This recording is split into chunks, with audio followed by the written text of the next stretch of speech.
Program Manager for the Daniels Fund Ethics Initiative.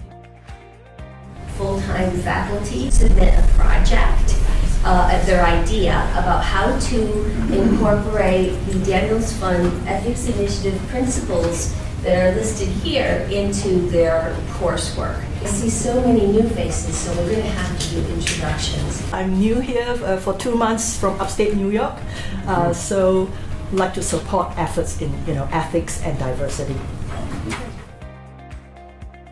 The idea behind this project, diversity inclusion, is to go beyond mere compliance. Starting some new, I think, exciting programs at Western in the realm of ethics. Today we're going to be talking about learning privacy and censorship. And our second speaker is Daphne Greenwood, and she's going to be talking about some Adam Smith sustainable development. How about if you take a minute to think, pair, share about what your definition of cyber ethics might be?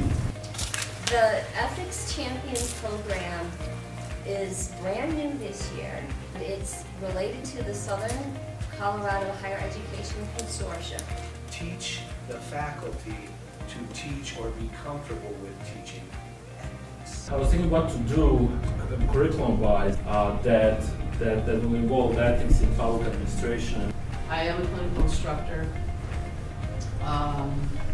I have launched this ethics class. One of the things I said I wanted to do was to look at having some activities that also would introduce ethical dilemmas in ways that we don't often think about. Talk about the relevance of cybersecurity when it comes to ethics. In the room, do we have anybody else who's either thinking about serving or has served as a nonprofit board member before?